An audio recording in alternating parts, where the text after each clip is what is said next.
Welcome to this week's episode of Insight. During this week's show, we're going to cover 3 topics. The first and the big news of the week was obviously the summit held between the EU, the United States, and Armenia in Europe last week. And then we're going to move on to discuss the 6-month anniversary of the captivity of Ruben Vardanyan and other Artsakh leaders who were held hostages in Baku. And then we're going to close with some comments about an Azeri soldier that crossed the border into Armenia last month. Last Friday, there was a summit meeting between U.S. Secretary of State Tony Blinken, the Prime Minister of Armenia, and the European Commission, the President of the European Commission, Ursula von der Leyen, in the city of Brussels. Before this meeting, Prime Minister Nikol Pashinyan had a one-on-one meeting with Samantha Power, who's the head of USAID, during which she offered $8 million in aid to help with the refugees that have been ethnically cleansed out of Artsakh, a catastrophe that's been made possible by herself and many of the people that she directly works for. What is my take on that first meeting? Just watch the video. A message from the president.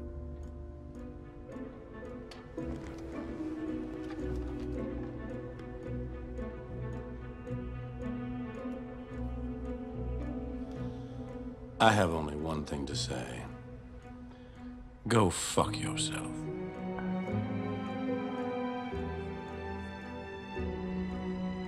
Christ, that felt good. Now let's go over the summit and what came out of it. What we're going to do is we're going to go over the specific parts of the communique and discuss what each of them actually mean, interpreting them. The first and the primary point that they made was that both the US and the EU reaffirmed support for Armenia's sovereignty, democracy, and territorial integrity, and to help Armenia's build up its socio-economic resilience. The European Union and the United States acknowledged the substantial progress Armenia has made since 2018 on democratic and justice reforms and the fight against corruption, and expressed a commitment to continue partnering and supporting Armenia as it further strengthens the democracy, rule of law in line with our shared values and principles. What this means is that it's essentially a political affirmation and a useful political affirmation of Armenia's Western pivot. Second point, the EU will continue to support Armenia on its reform path through the implementation of the comprehensive and enhanced partnership agreement in order to boost reforms and enhance cooperation in all areas. The EU and Armenia will make headway on the new EU-Armenia partnership agenda. What this actually means is an upgrade on the EU side to upgrade Armenia both politically and economically into a higher level, essentially up to EU and world standards when it comes to the economic base of the country and its governance methods. Third point, the European Union and the United States welcomed Armenia's commitment to improved connectivity with the outside world, including the Crossroads for Peace initiative. What this means is this is the EU-US stamp of approval on Armenia's vision for opening up communication and transportation systems in the region, and essentially a negative reaction to the constant threats about this nonsense about the corridor. So this is actually a political win, despite the fact that this concept of this crossroads of peace, frankly, is more PR and has very little to do with reality and is never likely to happen. Fourth point, to underpin the new EU-Armenia partnership agenda, the EU will put forward a program of 270 million euros in a resilience and growth plan for Armenia from 2024 to 2027. And the Biden administration plans to provide over $65 million in fiscal year 2023 in development aid to Armenia. What it means is, and what we learned from multiple sources, frankly, that this is actually the first step. This is the first package that is to come over the years and is not the totality of the program. Because frankly, if you look at these numbers, they're actually quite underwhelming. For example, in 2008, a similar summit brought in a commitment of $4.5 billion for Georgia in 2008. And these sums that have been outlined are frankly just about the amount of money, if not less than what the Armenian government collects in taxes in a month. Point 5. President von der Leyen referred to the benefits of the economic and investment plan launched in 2021 for Armenia, which has already mobilized over 550 million euros in investments and grants for Armenia.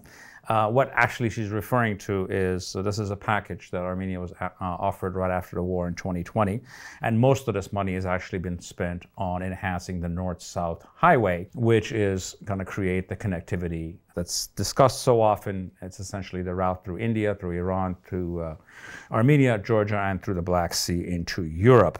Point 6, the United States is working with Armenia in multiple sectors to enhance economic growth and reform and trade diversification and resilience. The United States is committed to Armenia's safe, reliable, and secure energy future and is working to support energy diversification and explore the feasibility of new civil nuclear power options. In short, what this actually means is, which is one of the biggest issues we face as a country, is the eventual dismantling and a replacement nuclear power plant that we need for the Metsamor one, which needs to be dismantled sometime over the next 10 or 15 years. And what they're actually referring to is what the United States has been pushing, which is for Armenia to buy these 250 megawatt module nuclear power plants that were made by General Electric. So this is what they're actually discussing. And obviously energy independence is one of the key factors in creating a scenario in which makes this country less reliant on Russia. Point 7, recognizing the continuing challenges that Armenia faces in supporting and socially including over 100,000 displaced persons and refugees, the European Union and the United States intend to continue providing support for Armenia. They highlight that the EU provided $50 million in budget support since 2023 to respond to the ethnic cleansing in Artsakh, and the United States has provided $7 million since then and another $8 million for this coming year. What does this mean? Well, in short, this is an insult. These are pitiful amounts of money to help with a very large refugee crisis. It's been estimated that the cost of actually handling and helping the refugees is actually somewhere in the $1.5 billion range. This is in the government's own admissions.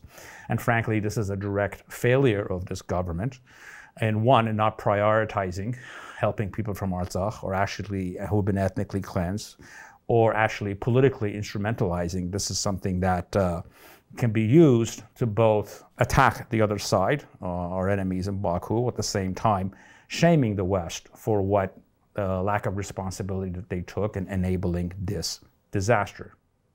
In conclusion, in analyzing all of this, the reality is whenever you see a document like this, usually what they tell you is 30%, and some of the most important things are usually left unsaid and not discussed.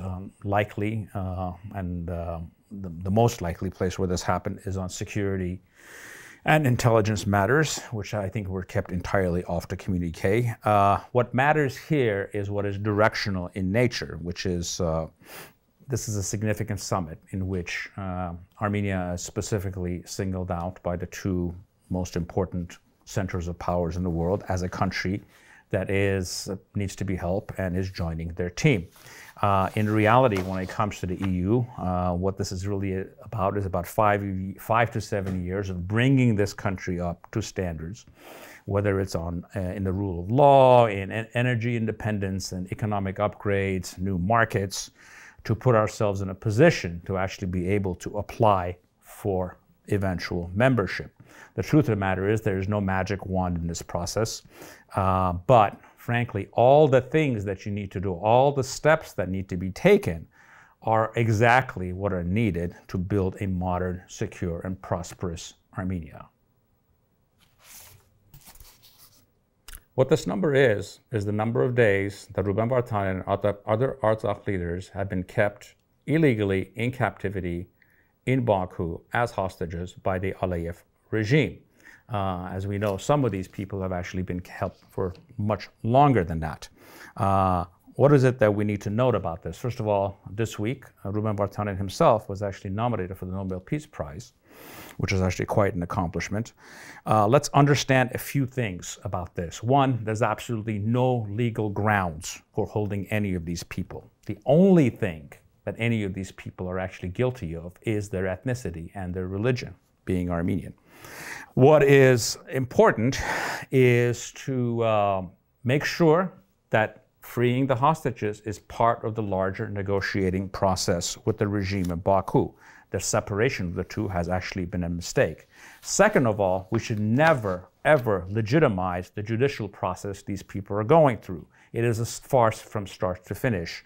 There is no rule of law in Azerbaijan, and they cannot possibly ever get a fair trial, so we should not cover it, we should not talk about it, and we shouldn't be focused with it. And thirdly, and most importantly, this is another piece of the puzzle that we need to use in the process of delegitimizing and criminalizing the regime in Baku as our response to the criminality that they've been carrying out for the last 6 months and for the many years before that.